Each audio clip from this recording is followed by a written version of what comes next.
Good afternoon, and I want to welcome you to this significant session of the Intercontinental Conference on Caring for Creation. From around the United States, north of us in Canada, and from other parts of the world, we have people who have come to look at their religious commitment in a new way, to care for creation, to save the earth. This afternoon we are particularly, I might say, blessed and honored to have three very significant people who will be with us to share their light and their insight and their commitment to saving the earth, saving the planet and the ecosystems of the planet.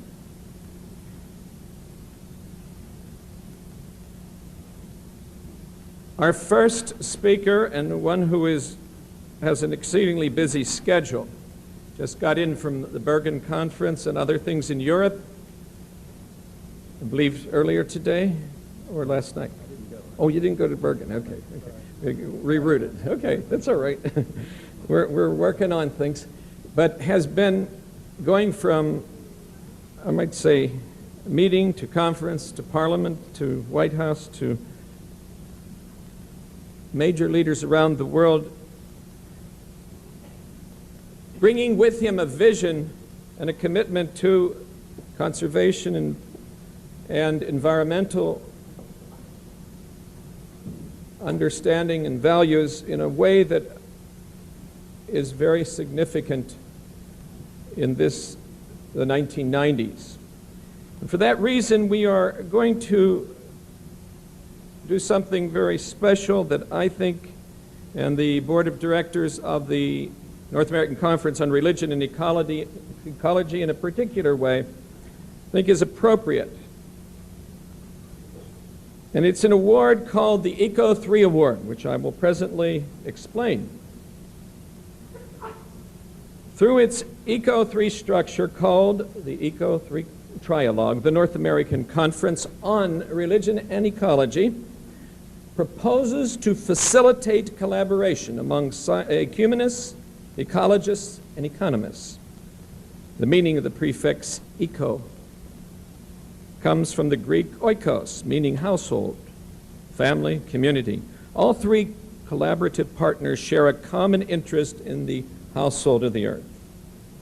Ecumenists are those who come from the various faith communities, religious organizations, and spiritual traditions. They are working together from a shared faith or value perspective to renew the face of the earth and to care more responsibly for creation through their interfaith household. Ecologists are those who have an expertise or interest in the environmental or conservation movement. They also see scientifically that the household of nature, ecology, is in grave danger and now warrants a call for deeper ethical response to save the Earth's ecosystems. Economists, literally those who manage the household, are those managers and stewards who have the skills and responsibility to make the Earth community run in a just and sustainable fashion.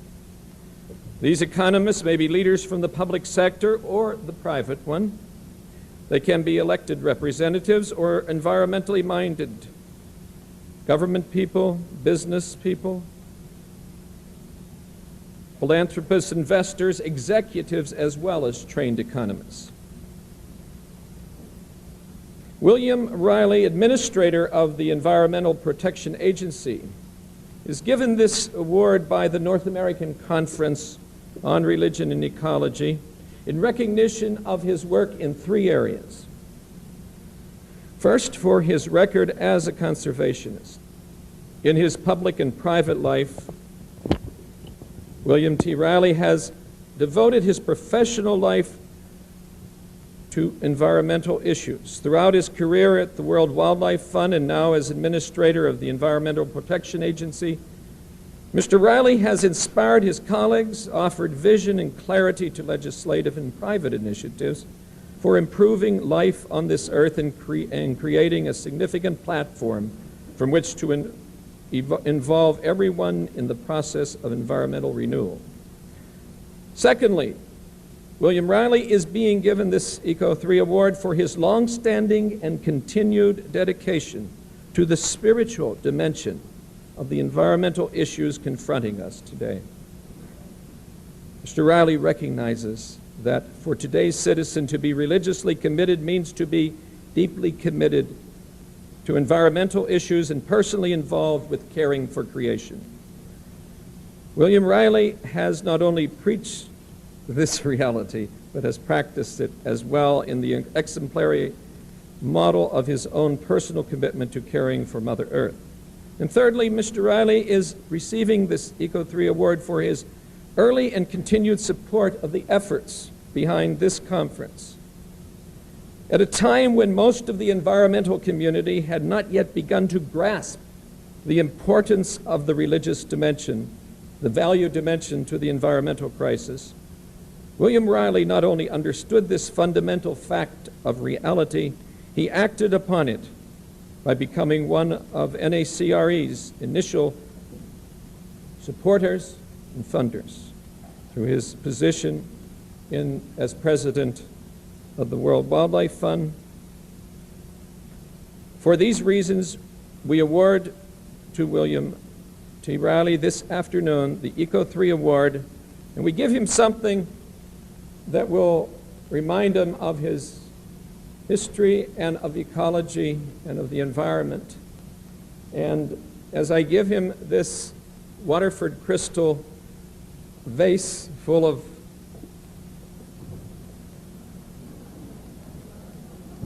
beautiful spring flowers, I want you to know that we wanted to have not just a plaque, or not something simply to hang on your wall, but you may be getting one of those too. But we're giving you this, Bill, with really sincere thanks and a heartfelt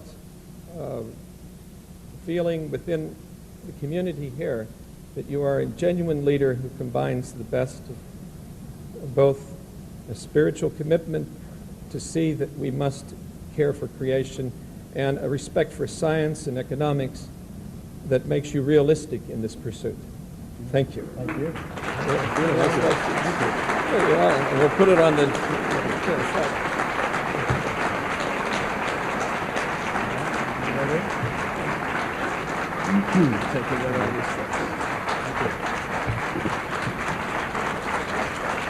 I'm going to just announce that you have to...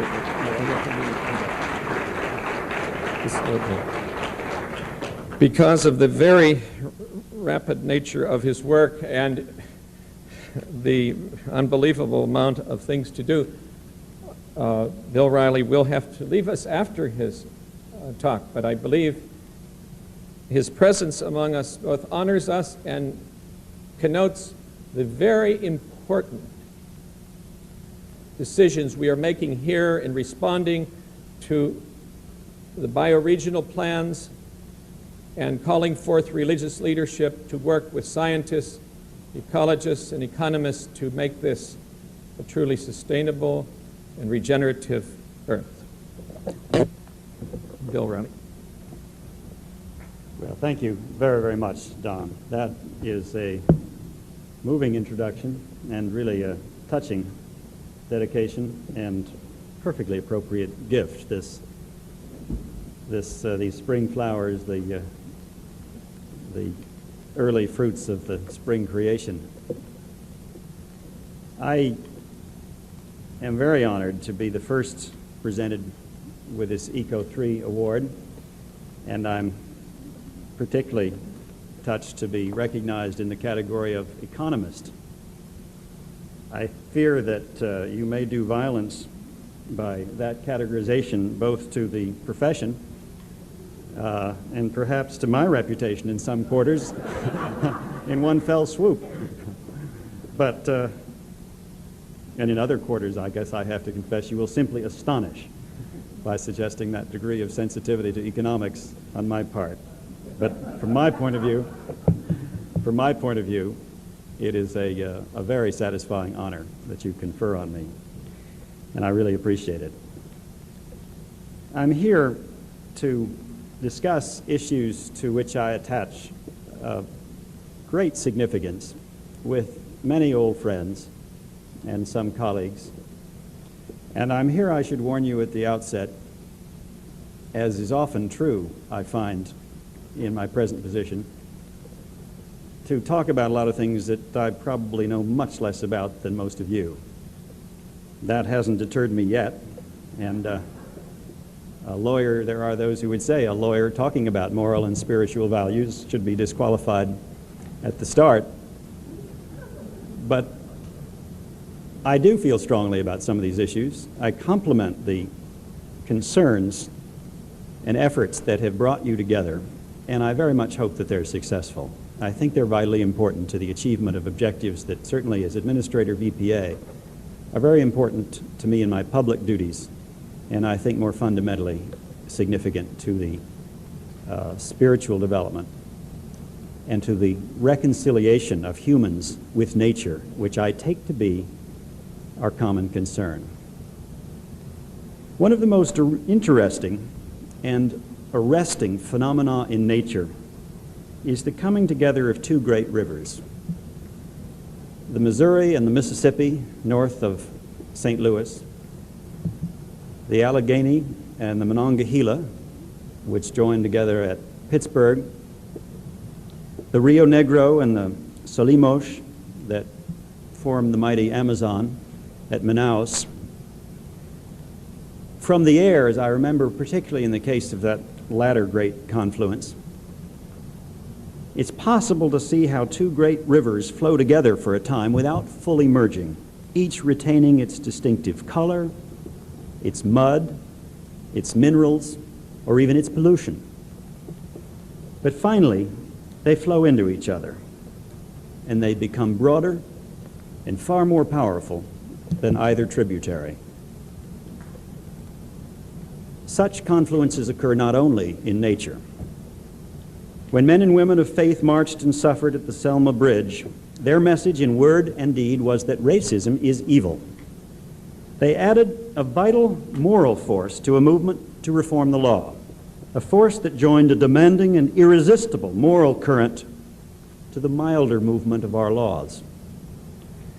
Together, moral indignation and legal reform created a new reality, and as a result, civil rights received an enduring sanction. This conference of ecumenists, economists, and ecologists must aspire to create such a confluence. It is time to recognize, I think, both the achievements but also the limitations of the movement that has been called environmentalism. It is time to acknowledge the important spiritual dimension that the community of faith can bring to efforts to protect the environment. Fundamentally, environmentalism is about reconciling humanity more satisfactorily with the natural systems upon which human life and civilization depend. During the past 20 years, the United States has made great progress in protecting its environment. My friend, the writer Rice Odell, has identified three great achievements of environmentalism during this period. First and most obviously, the air is more healthful.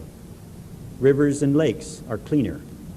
Parks and wilderness preserves are larger and more numerous. Whales and bald eagles are coming back. Second, Americans have a genuinely new way of looking at things. We are somewhat more future-oriented and set quality of life concerns of health, safety, the experience of unspoiled nature, alongside economic growth and materialism. By no means have we abandoned our economic aspirations. Economic growth during these same 20 years was significant, and it generated the wealth necessary to pay for pollution control. But we have redefined our economic aspirations and have adjusted them and have imbued them with new concepts that represent more demanding expectations. We speak now of sustainable development and recognize a wider web of life in which we see ourselves dependent on a natural order that embraces other species. To some of these species, humans have always shown affection. The furry animals come immediately to mind.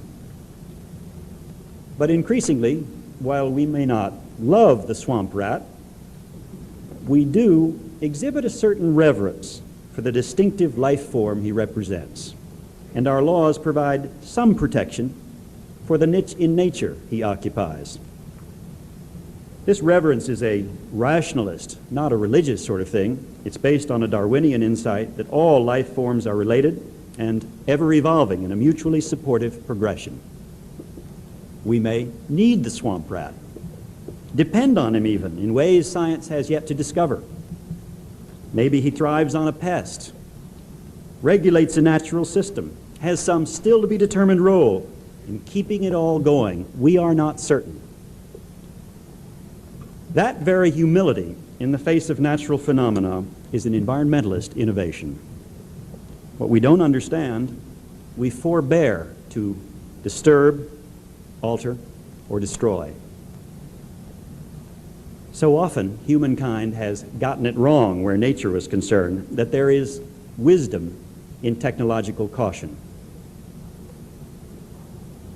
A third great achievement of environmentalism has been its development of some key legal concepts and its advancement of their acceptance and effect. The need for public analysis of environmental impact of decisions, the reasonableness of demanding that alternatives be considered, the right to know about toxic emissions from plants, the right to sue the government without claiming an economic interest. These once novel ideas have been advocated, advanced, and codified in law. They're generally accepted by the society as reasonable and necessary to good government, and their influence is profound. In Odell's view, these reforms have contributed to a more refined democracy and have conspicuously advanced the democratization of society. Well, I have described some of the contributions and achievements of environmentalism. These reforms were conceived in 1960s protest, born in anger and outrage at pollution you could see, touch, and smell. Now they have become accepted, but they are not enough.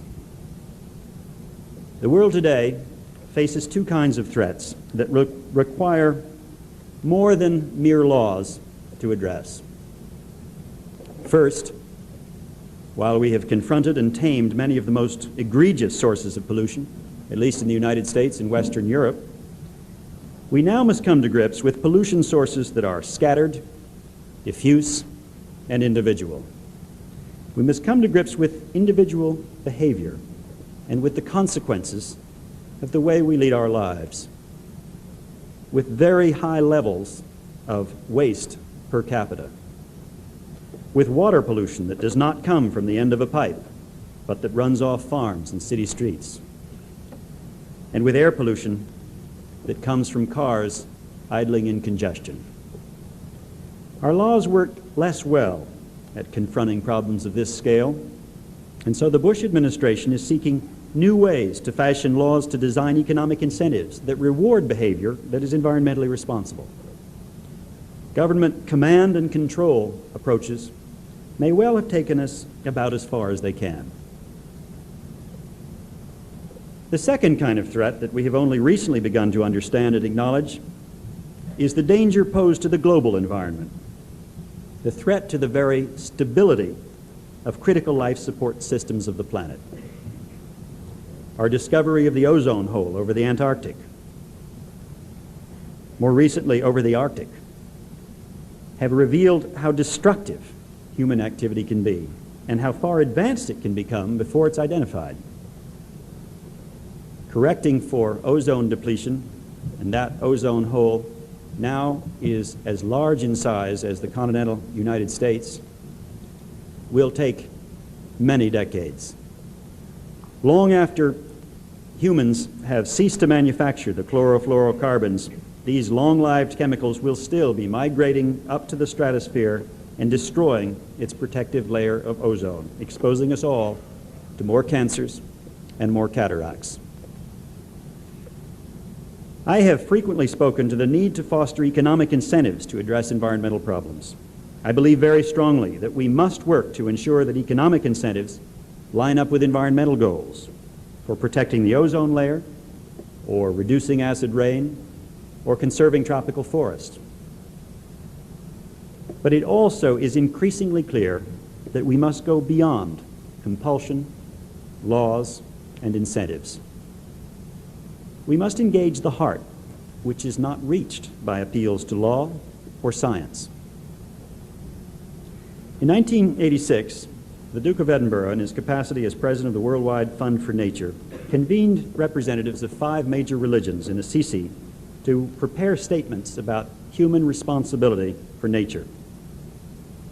Christians, Jews, Hindus, Muslims, and Buddhists all joined together in a beautiful and historic act of celebration, of prayer, in the historic Basilica of St. Francis, the church where the saint is buried. Each of the representatives of the religions in attendance, and later the Baha'is and the Sikhs, issued statements setting out their faith's theological basis for supporting the conservation of nature. Each of these faiths came together, reflected, and on the basis of their tradition and their history, their scripture, prepared thoughtful theological statements. And these statements are very powerful appeals to the faithful, to believers, to recognize the implications of their beliefs for their conduct regarding the environment. The reasoning behind initiatives such as the Assisi meeting, and I guess this conference as well, has been expressed in an insightful series of lectures by John D. Zizioulas, Eastern Orthodox Bishop of Pergamon. He's written of the great confidence Western societies place in ethics, whether enforced by legislation or taught by churches. However, he argues, by appealing to human reason, we do not necessarily make people better. While moral rules, especially after their dissociation from religious beliefs, prove to be more and more meaningless and unpleasant to modern man. There are, he writes, other forces, besides the human intellect, that decide the direction in which the fate of the world moves. Theology and the church ought to embrace areas other than the ethical, that is, the rational prescription of behavior, if they are to be of any use in this case. Well, as a government official, my concern is necessarily with laws. For you, as leaders of the community of faith, the focus is on values and fundamental beliefs. You, therefore, deal with the whole person, not merely with behavior, but with the well springs that feed a fuller worldview. Where I am concerned with pollution, you are concerned with creation and with the basic relationship faith should imply for conserving the natural order. I congratulate you on coming together, on uniting ecumenists, economists, and ecologists to reflect on the fate of the earth and on the full dimensions of individual personhood. President Bush spoke to the duty of the individual during a visit to Spokane, Washington last September. He said, through millions of individual decisions, simple, everyday personal choices, we are determining the fate of the earth. The new alliance inaugurated here today can make a powerful contribution to inculcating that sense of responsibility the President spoke to. This alliance will help us, as Don Conroy put it, to dream a new dream of the creation truly renewed, a dream of a creation in which we all care for the air, for the animals, and for the ecosystems. In his 1990 World Day of Peace message, Pope John Paul II added his voice to the growing number of religious leaders who have recognized the spiritual dimensions of environmental problems. Last January, I called upon the U.S. Catholic Conference to issue a pastoral letter on nature and the environment. I set out several specific issues such a letter might usefully address. And I call upon you to do the same thing within every North American faith tradition represented here today. In the next year, I would like to see each faith, each denomination represented here, formulate its own authoritative restatement of the moral and spiritual basis for the stewardship of nature. These statements could have a powerful influence for environmental betterment on individuals, on policymakers, on business leaders, on citizens of all faiths. Although I realize that one very powerful message of this conference is to go back to your home communities with action as opposed to words, I hope that one result of that action will be the statements for which I am calling, statements that I think could have a significant impact on parishes, on churches, on communities all across North America. Such statements, I would hope, would make a significant difference, not only in the making of laws, but also in the keeping of laws. There simply are limits to what laws can achieve. Among the burdens of modern life that chafe upon free and creative people are layers of requirements, rules and regulations administered by large bureaucracies. Surely one of the sources of alienation and discouragement in modern life is the daily encounter with large organizations to whom ordinary individuals just don't seem to matter very much. Try as we will to limit our laws to issues that really do matter to the well-being, health, and safety of society, we contribute sometimes to a deadening of the spirit. And the truth is that laws cannot ultimately do all that we ask of them. To that discovery, we must not respond by adding ever more restrictions and requirements. Instead, we must respond by recognizing the role of education, of non-governmental groups, and of belief. I would urge you not to direct your recommendations to government, but rather to individuals. Let me be clear. Whether in caring for the poor, or achieving racial justice, or protecting the environment, government has a large and vigorous responsibility. But it is not enough. When consumers buy green products, when drivers use clean fuels, when people opt to recycle or improve energy efficiency, these are decisions that, made on a large scale, can matter more than laws. And you are in a position to inform and inspire such choices, to give greater meaning and significance to everyday decisions, not as imposed requirements, but as willed and informed personal commitments. This society, I believe, is open to such values. We aspire to be more than a civilization of consumption and consumerism, a throwaway society that uses, discards, and then moves on, leaving its mess behind. We do not want to define success merely as having more, but also as being more. You in this audience and the institutions you represent are concerned as much, probably more than others, with defining what it means to be more. So I wish you well, and I thank you for listening to this lawyer bureaucrat go beyond his brief. Thank you very much. Thank you.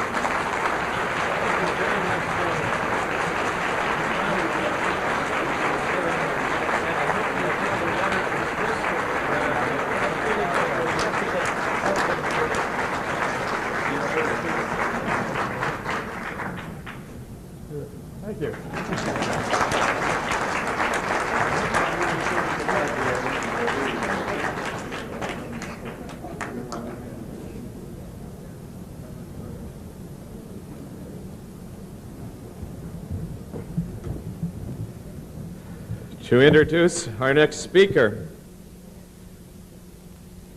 is a man who has shown the ability to touch the life of the church in the 20th century and of all religions by his both intellectual and ringmaster ability, I might say. He has the ability to convene all types of people, from the President Havel recently, the magnificent ceremony in St. John the Divine, to stand with Dr.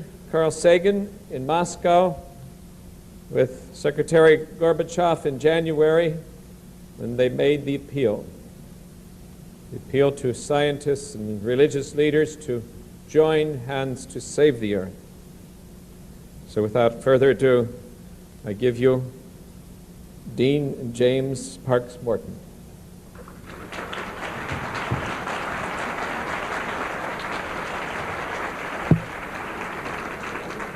Well, my friends, I have the honor of introducing to you Carl Sagan, but it's really like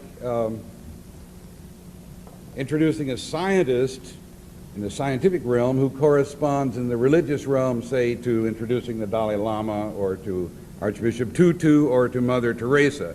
Because on the one hand, they're all household words. You know, when you sort of think religion, you say, well, yeah, like Mother Teresa. And when you think science, you sort of say, like Carl Sagan. But so much more, because those three religious folks are certainly amazing exemplars of their particular faith traditions, but you can't keep them in a box any more than you can keep Carl Sagan in a box, because he's all over the place, and that's what's so fantastic. But before introducing him, I do want to say something not about the august folks who are up here, but about the august folks who are out there. Because I think what makes this Washington meeting really very interesting is the fact that bringing together sort of religious folks who are involved in the environment is really new.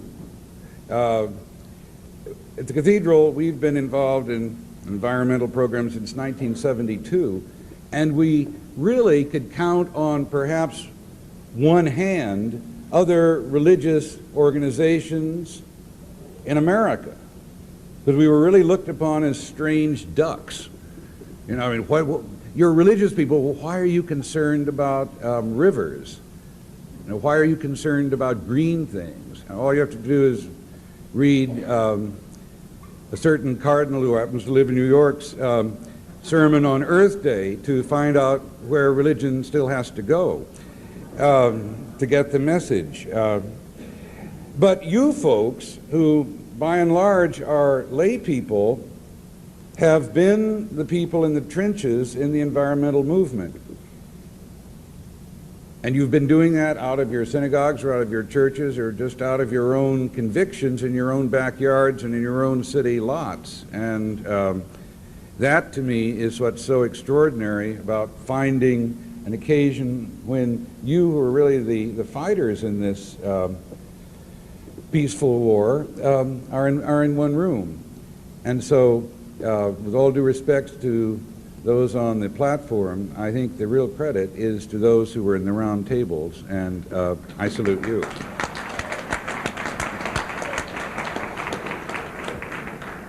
Now, into introducing Carl. We go back about a decade. We started a series of free concerts at the Cathedral on New Year's Eve, and he and Leonard Bernstein sort of took the cake, and they were it was the first one, and Carl spoke about on New Year's Eve, nuclear winter. That was how many years ago? When did you? 84, okay, 6 years ago. And part of our loneliness at St. John the Divine has been that our buddies in this have really all been scientists and some anthropologists and some philosophers. René Dubose starting with us in 75, and Lovelock in 79, and Bucky Fuller in 80, and it's nice to see some of the people who are here, Brian Swim and Peter Berg. Really, we've been working with, but we haven't been working with, quote, religious folks because there weren't any that we could, you know, sort of reverse collar types, with the exception of perhaps Tom Berry, and we were saying up here, Professor Joe Sittler at the University of Chicago. There were very, very few professional, quote, quote, religious types in, on the environmental agenda. And so that's the great change. But Carl was one of those heroic scientists who dared to go into one of these hot religious places. We just emerged from a press conference, and you know, he was asked, was he an atheist or was he a theist? And you know, he'll give you an answer in a minute. But it was really wonderful. Now I'm going to do two things. I'm going to tell you all the stuff that Carl has done. It's going to be very. I'm not going to tell you all the stuff he's done because there's 2 pages. You'll all go to sleep. But he is the David Duncan Professor of Astronomy and Space Sciences. He is the director of the Lab for Planetary Studies, and these are both at Cornell. And he played a leading role in the Mariner and the Viking and the Voyager expeditions to the planets, for which he got the NASA medal. He's published more than 600 scientific papers, but like Bishop Tutu, they're not just, you know, in-house stuff. He's written many, many popular books, and he got the Emmy and the Peabody Award for his television series, Cosmos, which I'm sure many of you saw. It was in 60 countries, and it was looked at by 300 million people. And then that, of course, had a book along with it. So his just extraordinary output and recognition in the scientific community, but in the larger humanistic community, is extraordinary. Well, that's one thing. But what I want to sort of leave you with in introducing Carl is this really amazing thing that comes out of his understanding of things, which is very political. And it's an effort that we've been involved together in, really starting in 1988, when together we were part of a remarkable conference in Oxford, along with Mother Teresa and the Dalai Lama and a great cast of characters, on trying to get the political community and the religious community joining forces. And after that, and in preparation for the Moscow conference that was just this past January, we thought, wouldn't it be really important, even more important than political and religious leaders, to get scientific and religious leaders making common cause for the saving of the environment. And Carl will describe this in detail, but starting a year ago, we put together, and he sent out an appeal to a number of distinguished scientists around the world, Nobel laureates, scientists in this country, in France, in Israel, in Russia, all over the place. And when their responses came back, and the request that he made was, we want to make common cause with religious leaders. Are you with that? Some 37 most distinguished men and women around the world said yes. And this appeal is on the table over there, so get a copy as you leave the session. And then I assume the responsibility for sending the appeal with the signatures of the 37 scientists to religious leaders around the world.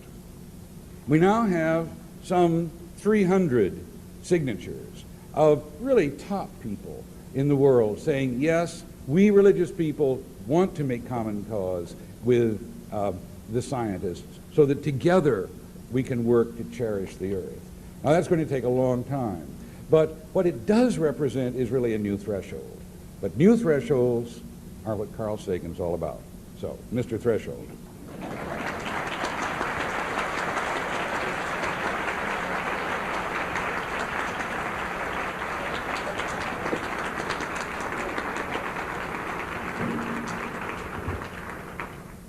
Thank you, Jim, for that most generous introduction. I'm very happy to be here with you, and because we're about half an hour behind schedule and I had wanted to leave time for questions from the audience, I'll try to shorten what I had intended to say. This is a most peculiar issue, that humans have become, in this innocent manner, a danger to themselves. We're not here talking about nuclear war, where at least there is some intent to do harm. We're talking about the most innocent acts of burning a lump of coal or developing a harmless and inert material to act as the working fluid in refrigerators and air conditioners. Who would have figured that that would pose a danger? When we started out, we humans, a few 100,000 years ago, or if you take the genus Homo, maybe a few million years ago, there were, of course, very few of us. We lived in East Africa. Our technology was rudimentary, and we had no idea of posing a danger to the global environment. We didn't have an idea of there being a global environment. Nevertheless, if contemporary hunter-gatherer societies are any guide, we had a very profound sense of living in harmony with nature, as all the rest of the plants and animals do, because those who don't are dead. And so natural selection produces such a harmony. And there's no question that we were part of such a harmony. Now imagine the pages falling from the calendar. The advantage of the human species, selective advantage, is our intelligence, our ability to foresee the future consequences of present actions, and our hands, which permit us to build. And with those tools, we have gone to every part of the earth. Some of us live under the oceans. Some of us live in space. We have been astonishingly successful. Our numbers now are 5.3 billion, and our technology has reached formidable, if not awesome, proportions. If there was no concept of having stewardship of the earth a million years ago, today there is at least a very great need. If you stand back from the earth, as those Apollo astronauts did in the late 60s, and photograph the earth from a distance in space so you can see the whole earth, there's this blue aura that you can see surrounding the daylit hemisphere. And it's just the atmosphere seen edge on.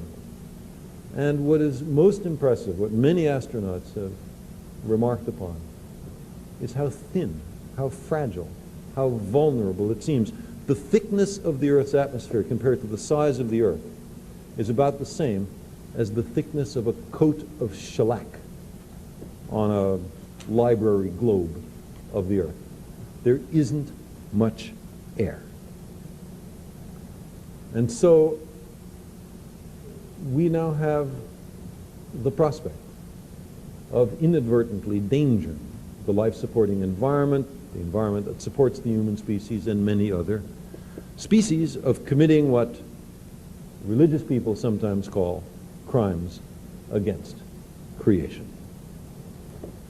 There's a wide range of these problems that I know you've talked about at this meeting. There are some local, some regional, and some global.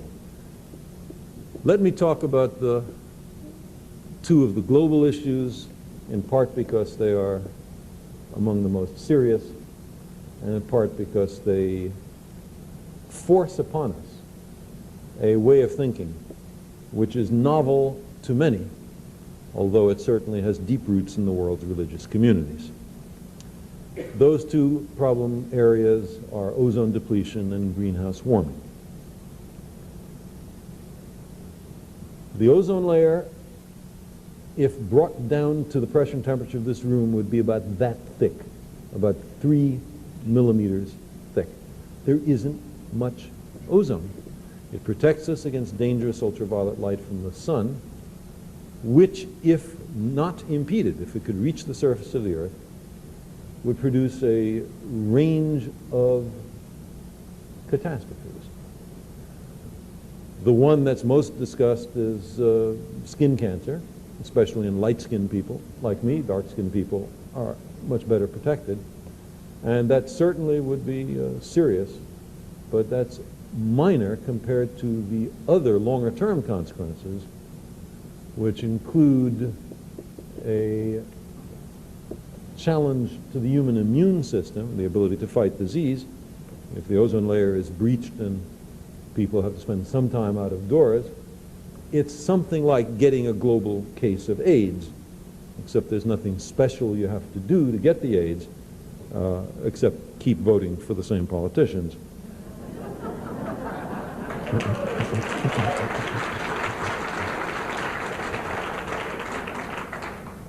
And then still more serious is the fact that increased ultraviolet light damages the microorganisms that are at the base of the food chain upon which the rest of us depend. So the simplest example of this is the oceanic food chain, where at the ocean surface there is a community of one-celled microscopic plants called phytoplankton. And they harvest sunlight. They're primary photosynthetic producers.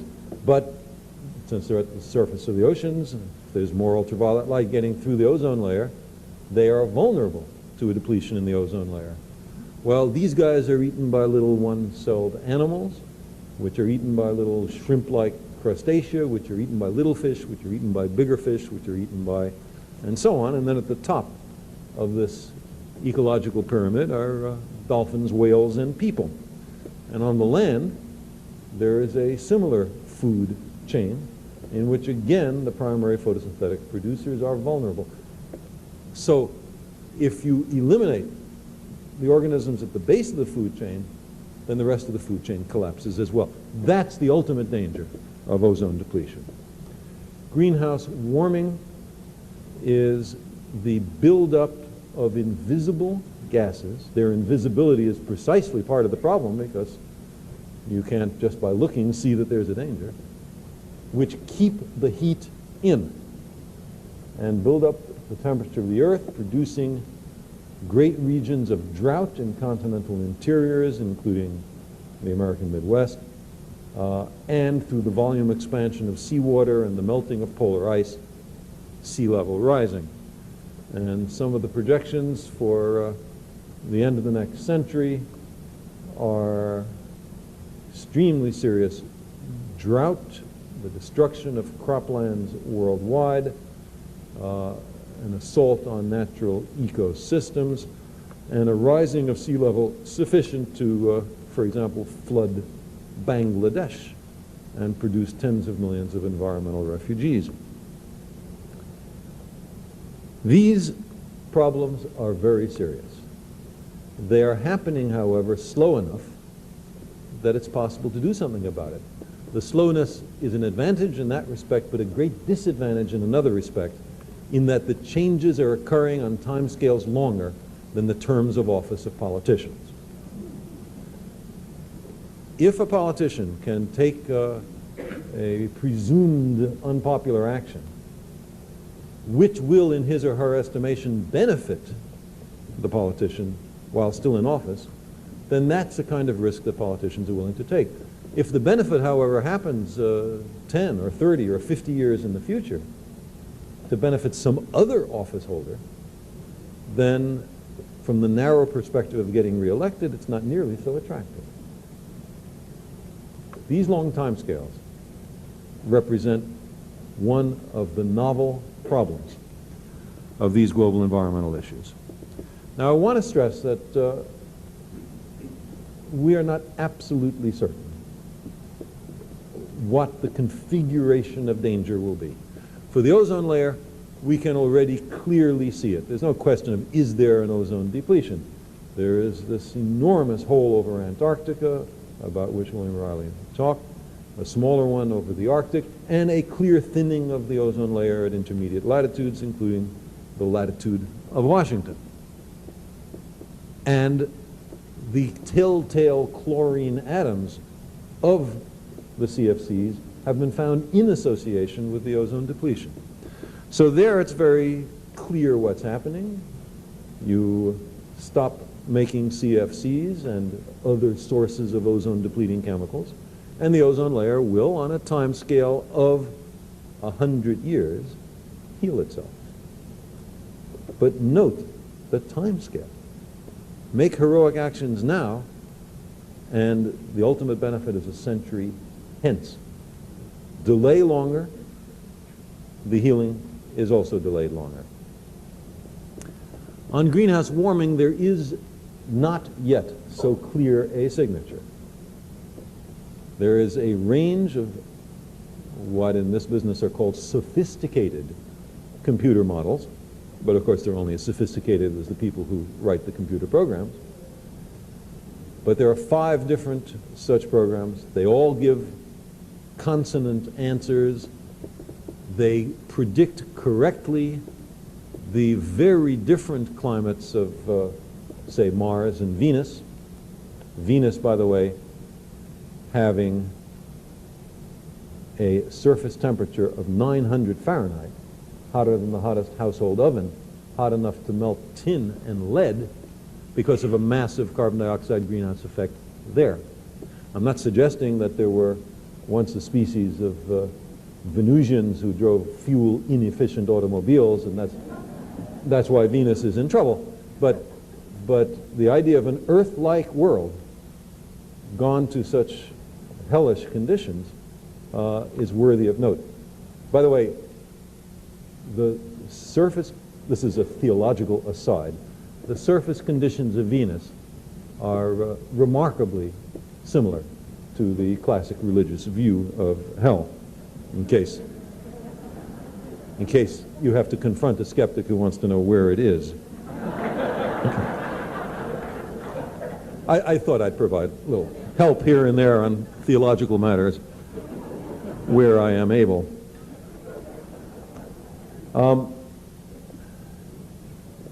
Those same computer models correctly predict the past climate of the Earth. They correctly predict the present climate of the Earth. It is reasonable that they are correctly predicting the future climate of the Earth given the amount of CO2 and other greenhouse gases that we're pouring into the atmosphere. Maybe not.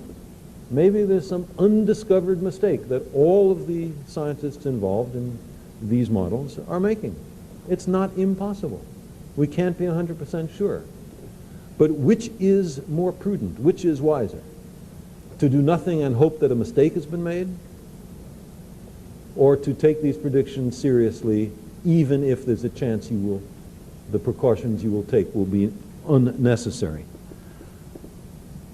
I want now to come back to this issue by discussing what it is that has to be done. And then let's think about them in the context of, will we really be angry at ourselves for having taken these steps if the computer models are wrong? So what should you do?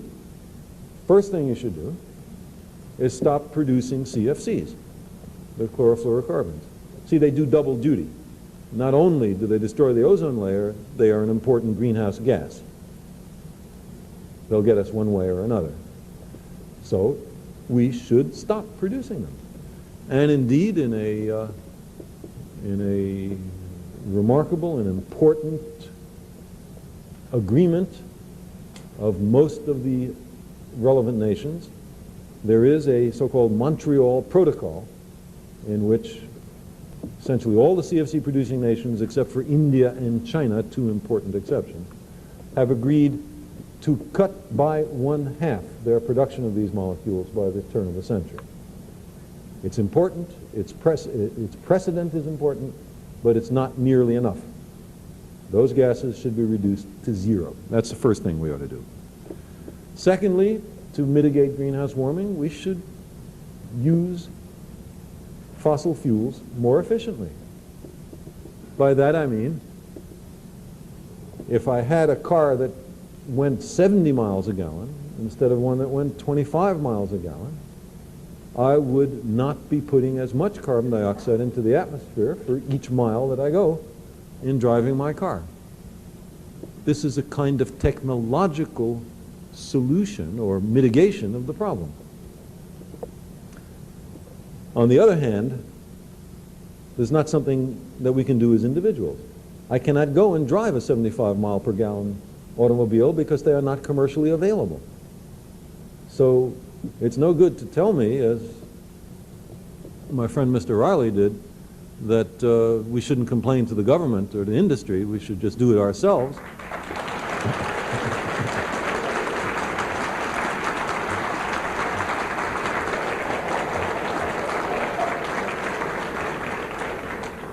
How shall I go about by myself driving a 75 mile per gallon automobile? I'll be glad to take instruction on this issue. I'm ready. But seems to me this requires some activity in Washington and Detroit. Ultimately, we're going to want to phase out fossil fuels. We're going to want to convert to an alternative energy economy. And what that is, we can still discuss, but in my view, it is unlikely to be nuclear power for all the obvious pollution concerns, and much more promising is solar power, which produces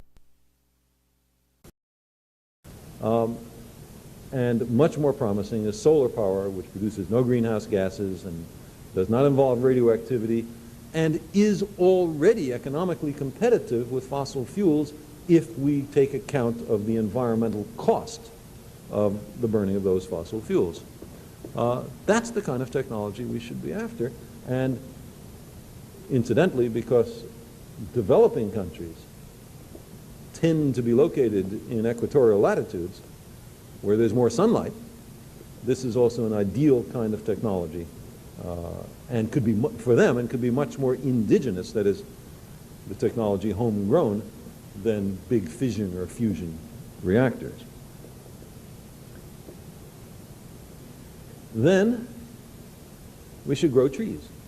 Trees take carbon dioxide out of the atmosphere. We need massive reforestation on a global scale. Instead, what we are doing right now is destroying an acre of forest every second. Think about that for just a second. There goes an acre. A whole acre of forest. Every second, day after day, year after year. We're being extremely stupid. And then the final thing, in my view, which has to happen, has to do with world population growth. Because even if we took the most heroic measures about stopping the production of CFCs and making much greater fossil fuel efficiency, and then on a longer time scale converting to alternatives to fossil fuels, and grow enormous amounts of new forests, even then we would be not out of the woods at all if the number of new humans overwhelms the steps we're taking. Every human being has a right to live, and what's more, even in exceptionally poor countries, in your everyday life, you produce carbon dioxide. So if we look at who are the biggest polluters on the planet in terms of greenhouse gases, number one by far is the United States, something we should take just pride in. Number two is the Soviet Union. Number three is the developing countries put together. So it's not an issue of high technology versus low technology, although that per capita, of course, Americans do much more than people in Equatorial Guinea. But even people without elaborate industrial economies make significant contributions to the burning of wood to the greenhouse problem. And by the way, I can talk about it in the question period at greater length, but in my opinion, the only appropriate way of approaching the solution of world population growth is by helping to raise the per capita income of the poorest billion people on the planet. What?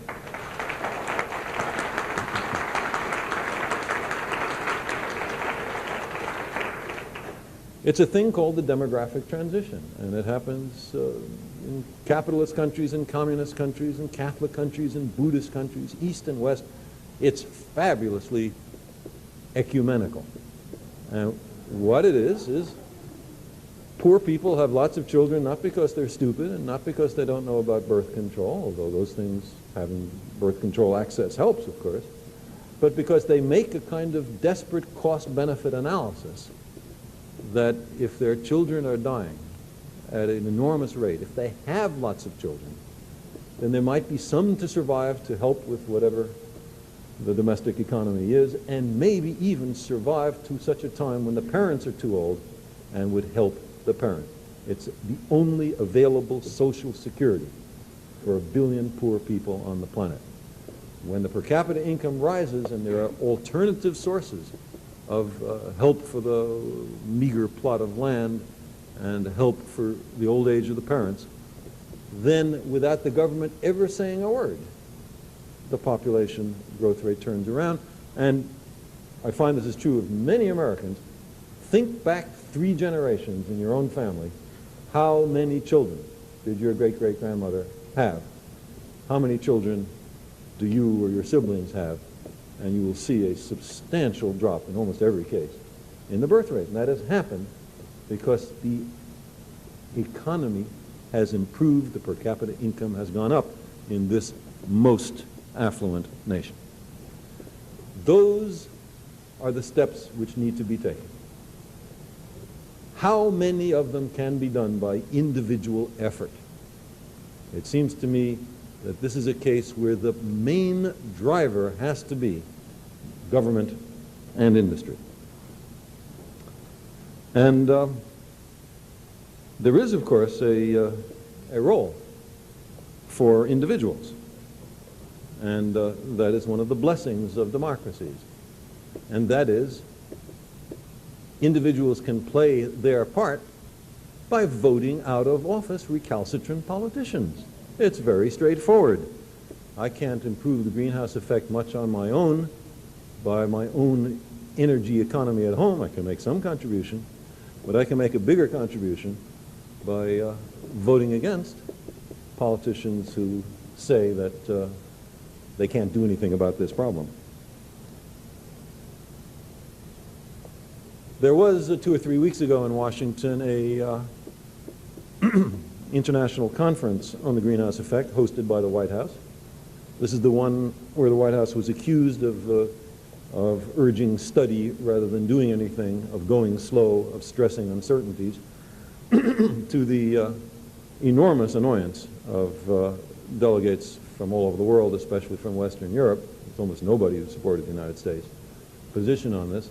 And at the end, U.S. delegates were reduced to saying, oh, we're not just for studying, we want to do things too, but didn't specify anything in particular.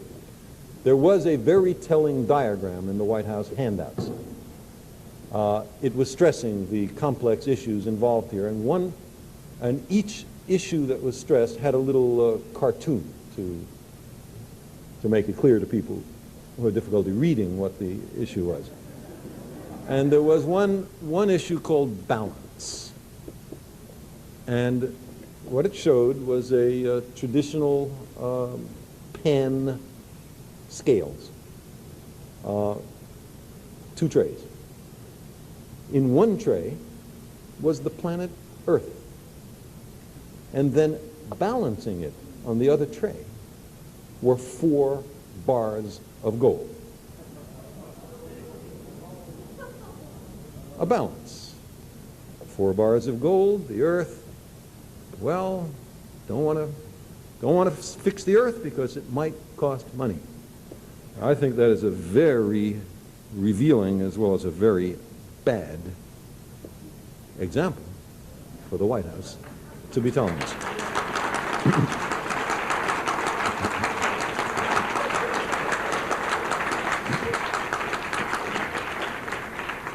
Yes, economic growth is important. Yes, it's even conceivable that poor people benefit if rich people make more money.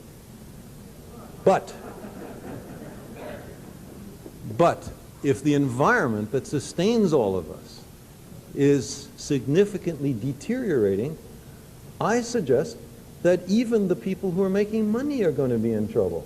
Industry is going to be in trouble. The national economy is going to be even in more trouble. And this is the classic battle between short-term and long-term, which is central to the issue that we're fighting. Well, in an attempt to try to deal in a practical sense with these issues, as Jim Morton mentioned to you, it occurred to us that this was a time for science and religion to see if they could work together on this most important question. So I wrote an appeal, was able to get a number of very distinguished scientists from many nations, men and women, to sign it. And then, through the good offices of Dean Morton, this appeal was distributed to the world religious community, or some representative sample of it, with very striking success. The letter that was sent to religious leaders was signed, besides Dean Morton, by Theodore Hesburgh, former president of the University of Notre Dame, the Reverend Leonid Kishkovsky, the president of the National Council of Churches, Sheikh Ahmad Kuftaro, the Grand Mufti of Syria, and Elie Wiesel, Nobel Peace Laureate. And in the brochure put out by the Cathedral of St. John the Divine, there's a list of the categories of signatories: 37 heads of national and international religious bodies, 50 cardinals, lamas, archbishops, head rabbis, patriarchs, mullahs, and bishops, 17 indigenous religious leaders, 55 professors of theology, seminary presidents, cathedral deans, heads of religious orders, and so on. It's breathtakingly ecumenical, who the signatories are, and I think shows a very great promise that religious people worldwide recognize that this is a serious issue and are willing to work to solve it. I'd like to read to you the last part of this appeal.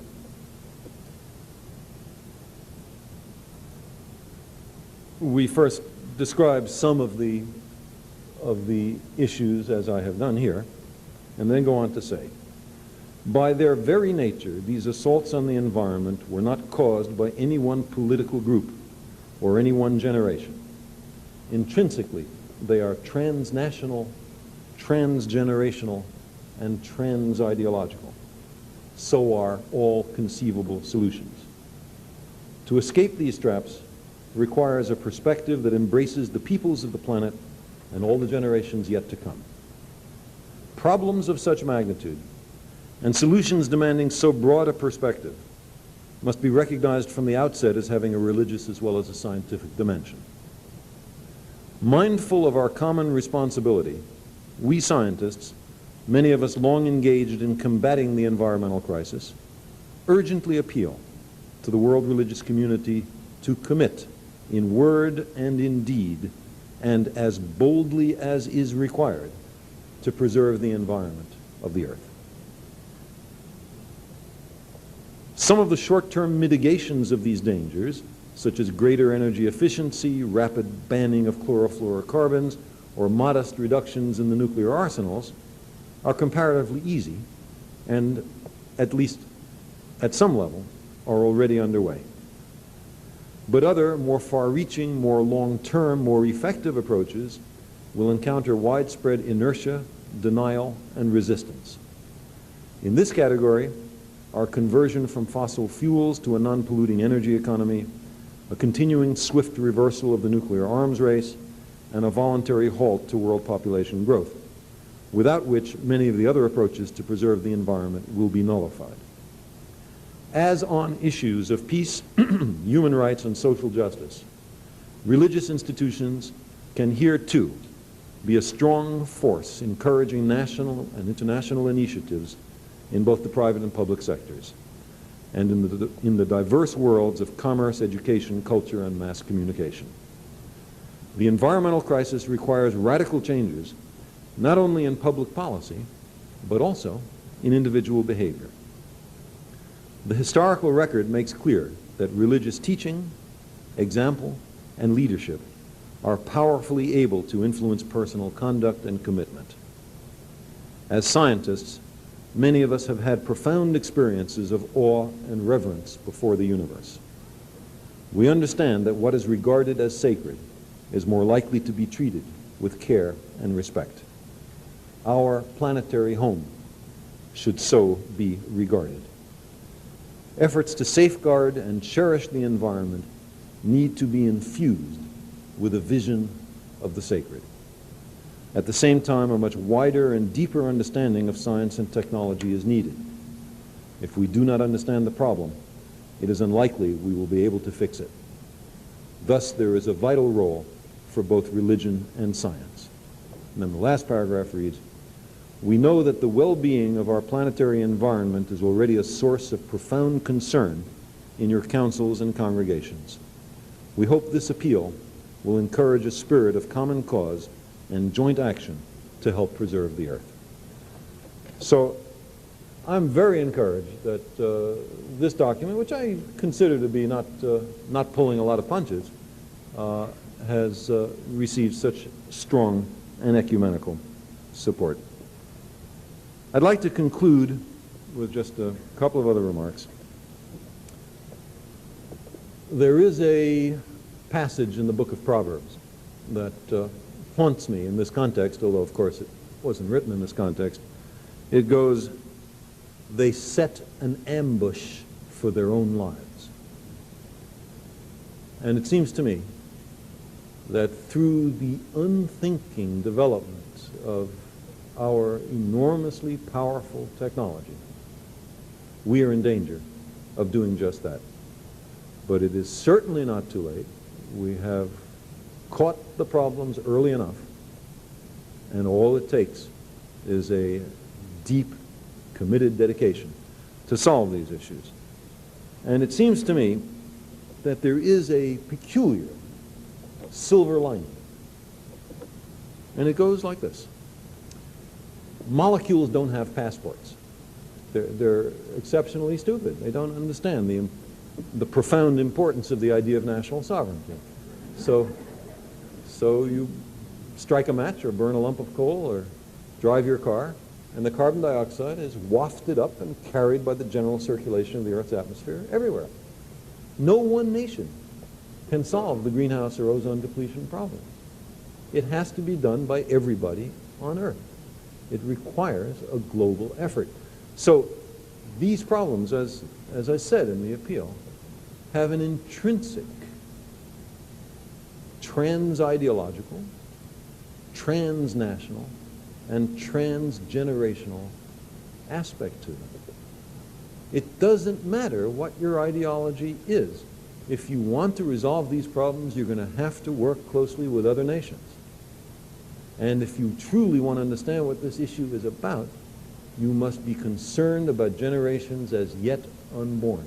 It seems to me that binding up of the earth and of the generations is something that many religious traditions have talked about, and here is a case in which if we do not embrace these broad and grand perspectives, we are in the deepest of trouble. I believe we are an intelligent species, we are equal to this task, and we are about to see a transformation of human society. Thank you.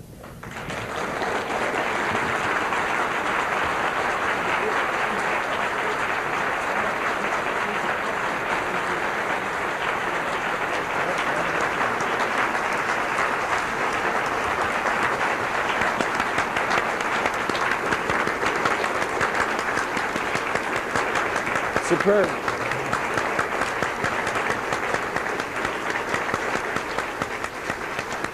Is Dr. Malone?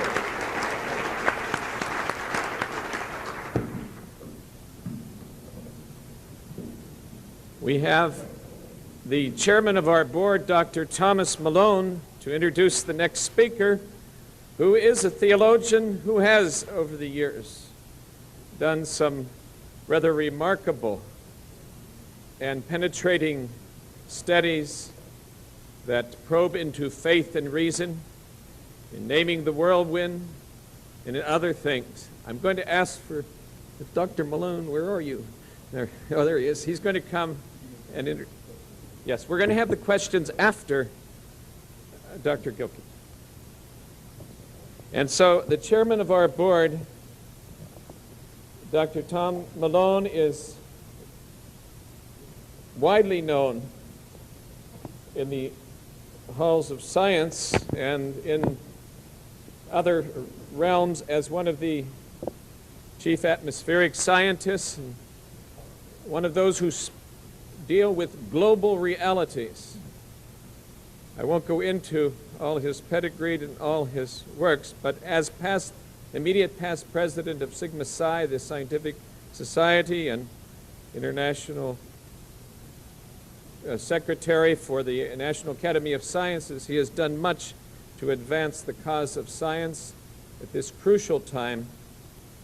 And in facing the global crisis, he has challenged and encouraged us in the faith communities of the world to take up a new challenge. Tom Malone.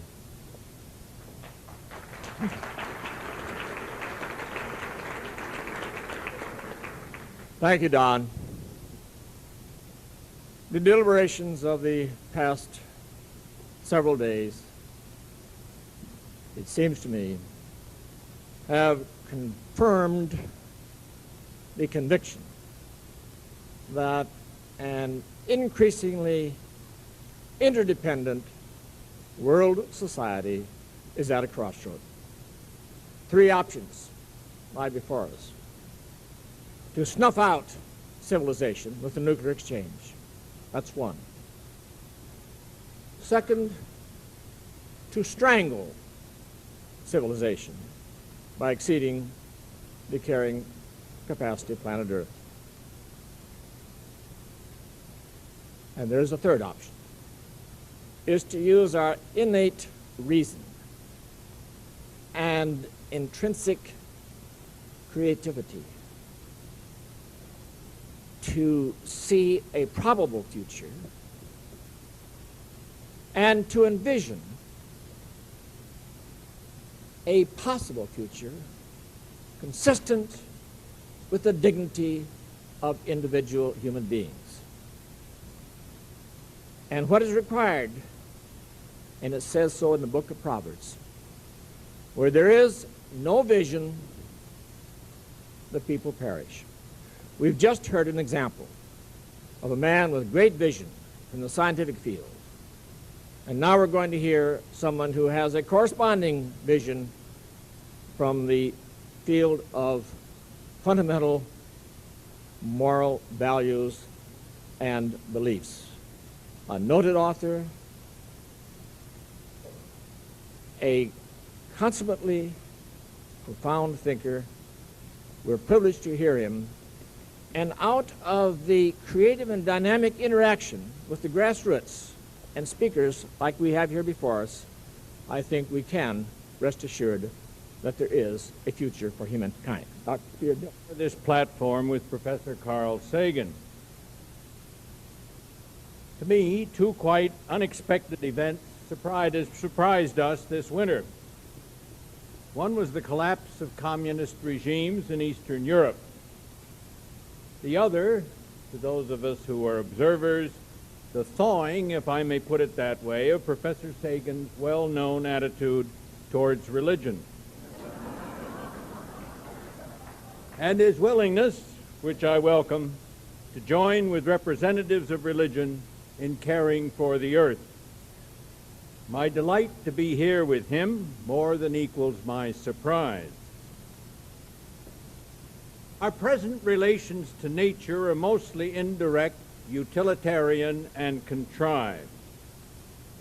Nature is, for our practical existence day to day, primarily the supply house of raw materials for the industrial goods and the varied services we need in modern urban life, and the dumping ground for our refuse.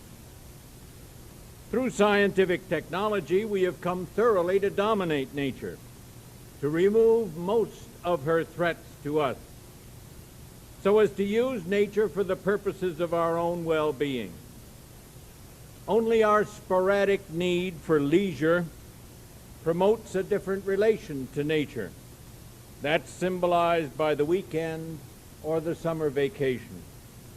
This is hardly mutuality, interdependence.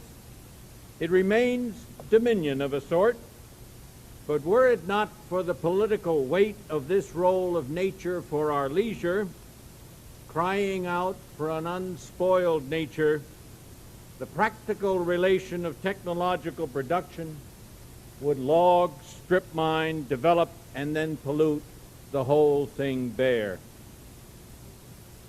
It is strangely appropriate that both Professor Sagan and I be here as representatives, perhaps, of science and of religion. For science and religion alike are deeply involved in the burning issue of nature, each both as part of the problem and potentially, as we've heard, as part of the answer. Science has provided our main and now our sole cognitive relation to nature.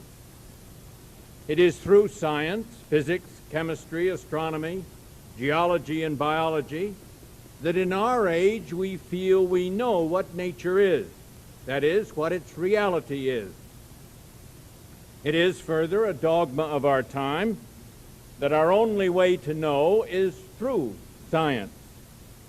And so nature is for us what the relevant sciences define nature to be. The heavy, not to say tragic, consequence of this for our subject comes from the fact that scientific method objectifies whatever it seeks to know. Thus, as known by science, nature becomes a system of objects, entities with external relations, with no inwardness, no for-itselfness, a system made up of homogeneous, quantitative, and quite purposeless parts. And because it is not for itself and has no value of its own, is not a reality, so to speak, in itself, nature becomes a fit realm to be used by our technologies for our purposes. Science knows officially only quantity, homogeneity, and causeness. An inert, vacuous, to use Whitehead's scornful term, purposeless, valueless, material nature. Nature as mere object becomes fit to be nature as raw material. No wonder Herbert Marcuse said the picture of the world modern science provides, if taken as all there is to nature, is the ideological justification for the industrial exploitation of the world. The scientific understanding of the world as a system of objects and the scientific development and underpinning of technological industry have prepared first our minds and then our instruments for our fatal exploitation of nature. Yet, it's recognized, I say this as I see my colleagues taking notes, let us recognize, unofficially if not officially, science portrays a much more mysterious nature than it can scientifically describe. A cosmic development strangely ruled by telos, as Brian pointed out the other night. A wondrously fecund creative nature capable of life, of ideals, of even the scientific observer.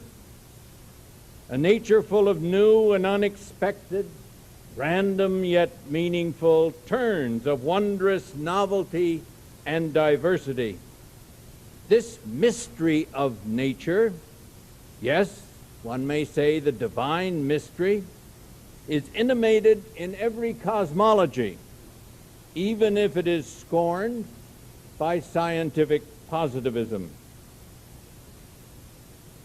Another factor, however, must share the blame. Our religious tradition, the so-called biblical tradition. This is not simply a matter of dominion. To countless generations, that divine command to dominate the earth meant hunting, herding, fishing, clearing, and farming, precisely the cooperative relation of mutuality that preceded modern life. It did not, because it could not, imply the absolute control and use that make exploitation and desecration possible. Whatever they did to their own towns, medieval men and women hardly polluted Europe's rivers, made toxic its soil, killed its forests, fouled its air, or created the warming effect. Dominion has become destructive, and hence one can say demonic, only when it became a total and unchallenged dominance, when the theoretical know-how and the right instruments were there for our absolute human control. And that has only been in the last 3 modern centuries. The fault of the so-called biblical religions, Christianity and Judaism, lies deeper. Ironically, precisely in that which is most creative in these traditions. The first element is familiar, the desacralizing of nature. In these traditions, God is one and transcendent to nature. Nature's forces, therefore, cease directly either to be or to manifest the divine. Nature is thereby stripped of both divine and demonic powers. This is surely a gain in understanding God. However, it is more ambiguous for our understanding of nature. This desacralization prepared the way for the strictly reductionist, mechanical, and inert understanding of nature that appeared with the development of modern science and modern technology. The desacralization of nature stripped nature of its sacred creative power and its inherent value. More importantly, our religious traditions failed to replace that sacred status with the apprehension of nature as a sign and instrument of the divine glory and the divine creativity. Secondly, for the common Jewish and Christian traditions, insofar as there is a common element, it is not nature that holds center stage, but people, with them community, and also history. The religious relations of God to men and women, and the moral relations of men and women to one another, represent the major concerns of true biblical religion. In none of this does nature figure in any really significant way. It is, in effect, merely the temporary stage on which the drama in present history of the relations of God to human beings and of the latter to one another are played out. Thus, in both traditions, nature is radically subordinated to history, as in earlier Christianity, history was subordinated to eternity. Nature has thus, in effect, been religiously ignored or demoted, creating a religious vacuum, so to speak, into which other interests could and did rush. The creative, religious, and moral command to honor, love, and serve human beings, to recognize human dignity, and to protect and increase human value, immensely creative for our subsequent cultural life, did not apply to nature. Nature had no soul. It is there only as an object among objects for our use, a means and not an end to which we were unconditionally obligated. In all of this that I've described as if staged by a providential demon, we note how our scientific knowledge on the one hand, our technical and industrial power, our religious traditions, and our present sociological locus, most of us live in a human world, a world of human constructs, towns, cities, highways, colleges, factories, office buildings, not in nature, have worked together to lure us in the West into forgetting nature, while nonetheless, with the other hand, looking, one may say, the other way, we have pillaged, robbed, and exploited nature. As Senator Gore so eloquently said yesterday, neglect, indifference, even ignorance, are in no way innocent when they cooperate with, in fact, make possible exploitation. As dominant over nature, we threaten nature. As dependent on nature, we are thereby ourselves threatened. Because we are, as humans, in some strange ways more than nature, we can and do threaten her. Through all that makes us more, our intelligence, our practical ingenuity, our infinity of will, through the human in us, that same more, incidentally, which makes science and the scientific observer possible. We are also, however, part of nature. In fact, nature's child, a dependent and mortal creature among natural creatures, and thus we are threatened. The ecological crisis with nature reveals the paradoxes of our human being and our ambiguity, especially our moral ambiguity. Through the very wonder of our science and technology, wonders whose praises Professor Sagan has so persuasively sung, the terrible vulnerability of our contingency and mortality, as well as our ruling greed, have become manifest. Of course, if we were rational, we would at once control ourselves and cease to exploit and destroy. But we are not rational. Such self-control seems, for the moment, beyond us with regard to exploitation.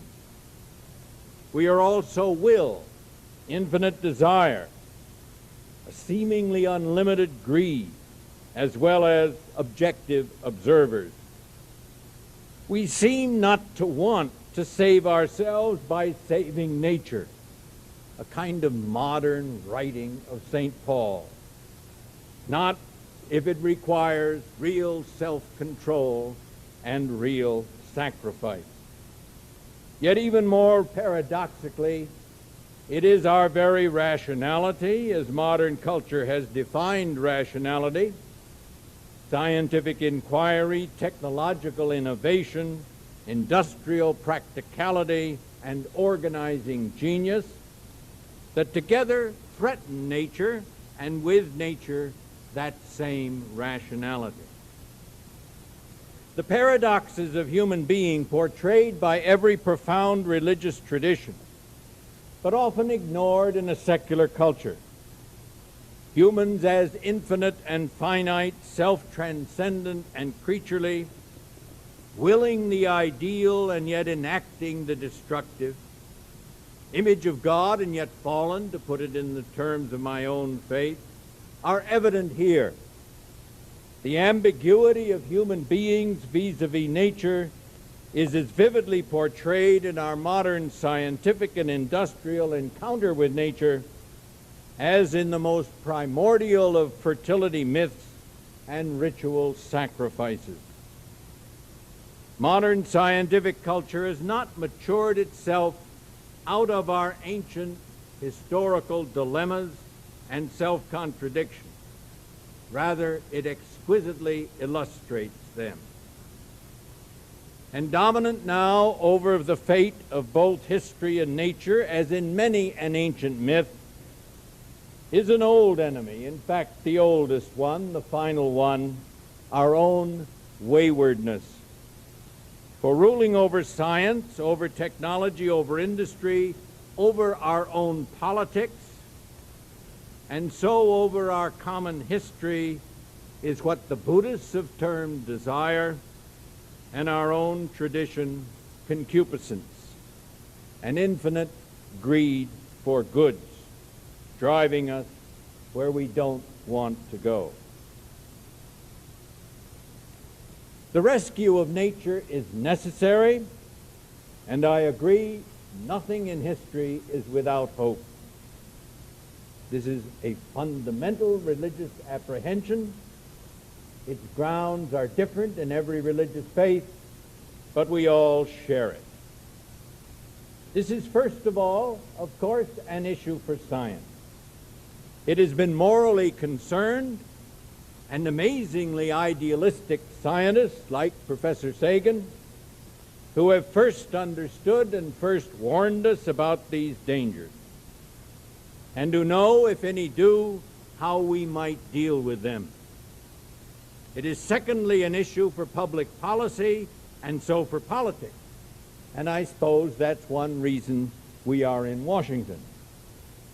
At bottom, however, these are spiritual matters, matters on the one hand of attitude, and on the other of moral choice. By attitude in this case, I mean our sense of kinship with nature, our sense of respect and of moral obligation to nature, and so the drive, deeper even than thought, to act in harmony with nature. But note, such spiritual attitudes depend on what we think the reality of nature to be, how, therefore, we also know nature. Spiritual attitudes lie back of all fundamental political movements and changes, as changes in Eastern Europe now witness. It is because of changes in such attitudes of respect for the other, of commitment to justice, and the discipline necessary for self-control that our tragic racial situation has eased a little bit.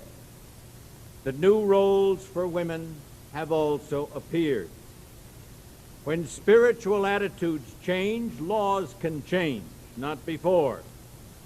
Ecology is thus in part a religious issue and our responsibility.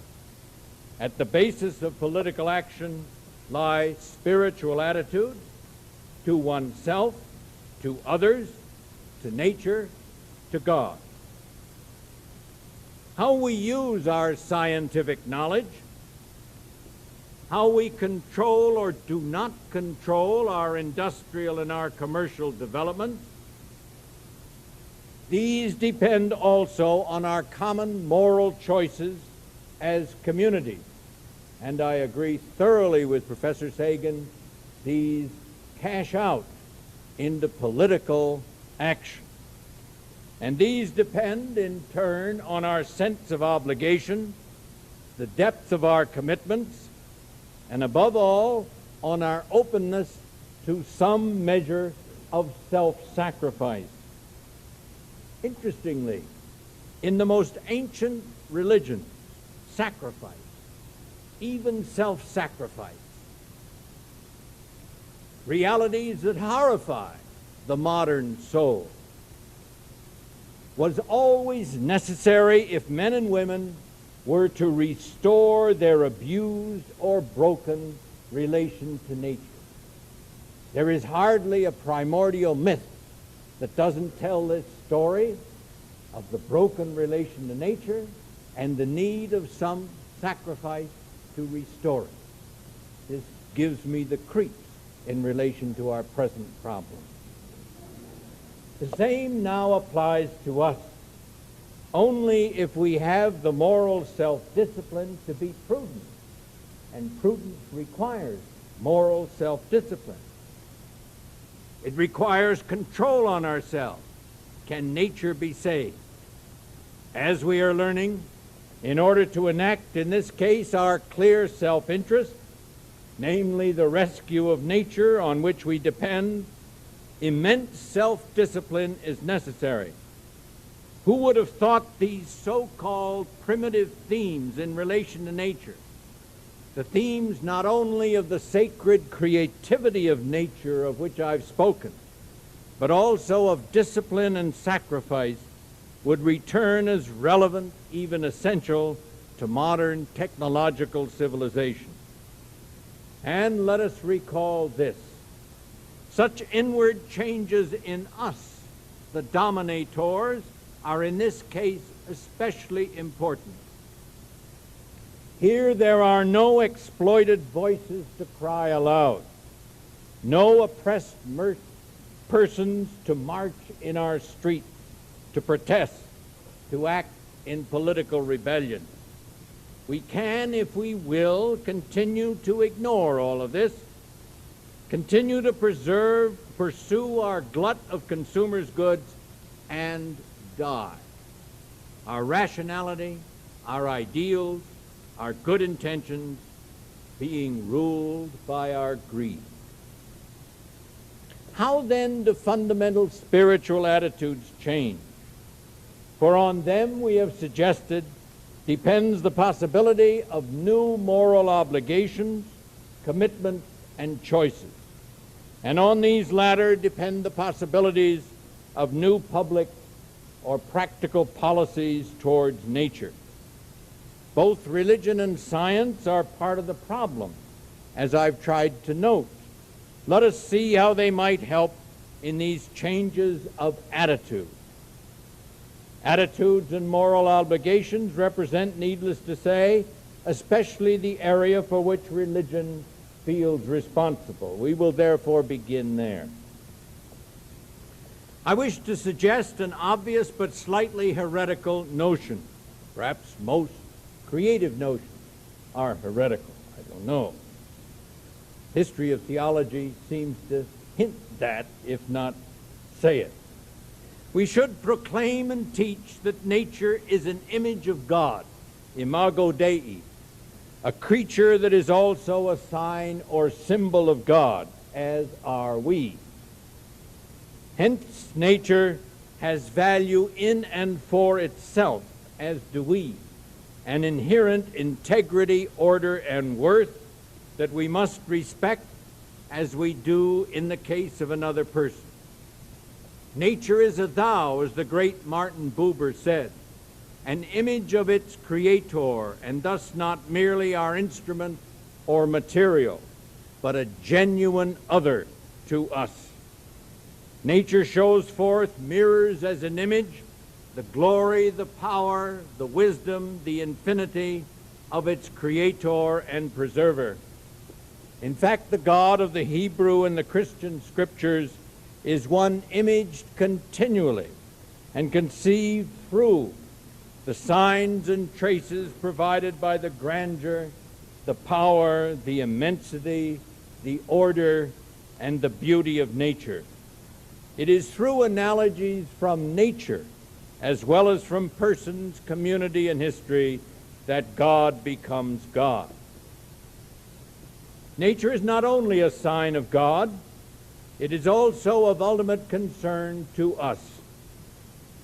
For the nature is the source of all life, and so of the future of life.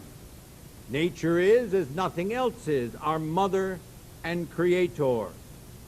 We not only tower over nature as observers and users, as scientists and technologists and vacationers, As creaturely humans, we all are also absolutely dependent on nature.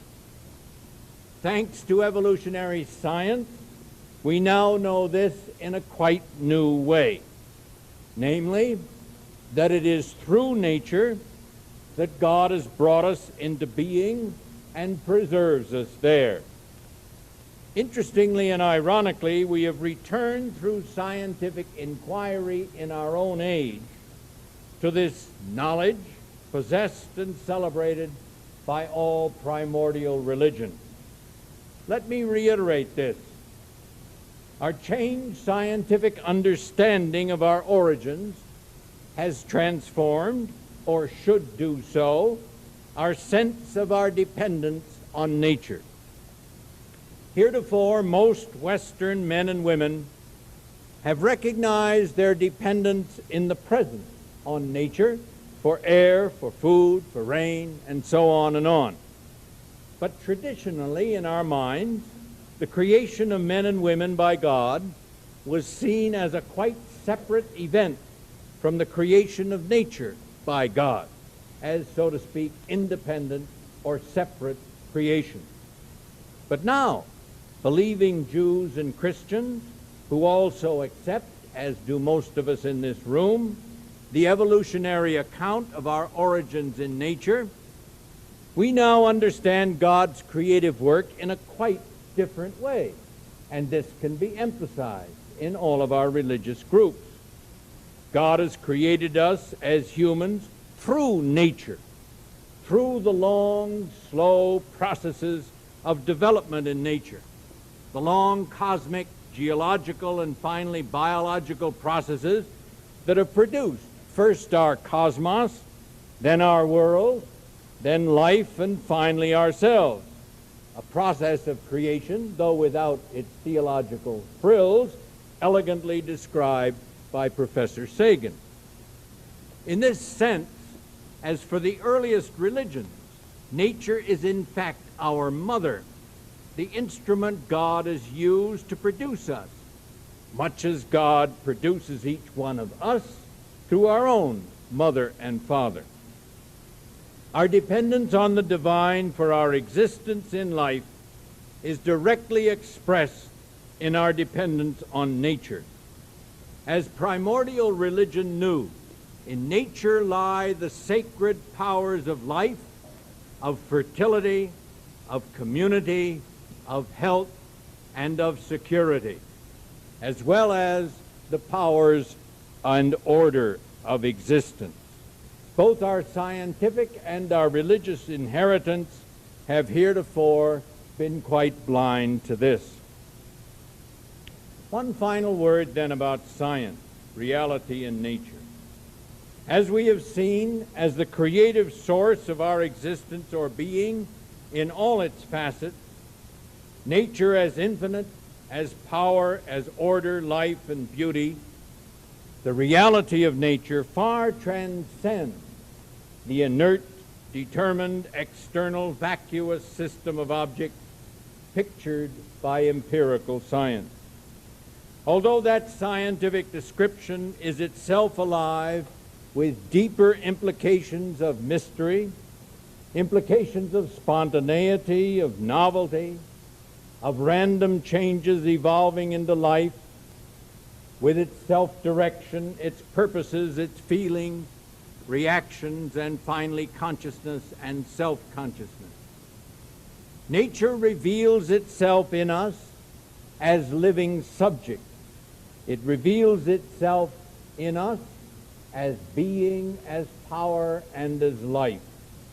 And it reveals itself around us as strange, magnificent power and order. It is not only an object of our inquiries, it is also the living source of our being, including the being of the objective scientific inquirer who looks at and defines nature. Nature thus manifests itself to us as more than all we can know or ever could know of it. It manifests itself in ourselves as subjects as well as studied objects. as a mystery in part only fathomed by our empirical investigation. Science represents a wonderfully accurate, but nonetheless limited perspective on this wondrous mystery of the universe and the cosmos. The reality of nature creates us, supports us, lures us. It offers itself to our inquiries and to our use, but it eludes our final understanding as it will elude our final domination. This sense of nature's mystery, of its sacred mystery, and of its depth, integrity, and richness, and inherent value, can well supplement our attempts to objectify and so to use nature. Thus can a renewed, chastened, and humbled science, like a renewed and humbled religion, become a participant in the homage to nature rather than the cognitive basis for its exploitation. And only thus, in chastened partnership, can we begin to control that exploitation so as to rescue nature from ourselves, her children. Thank you.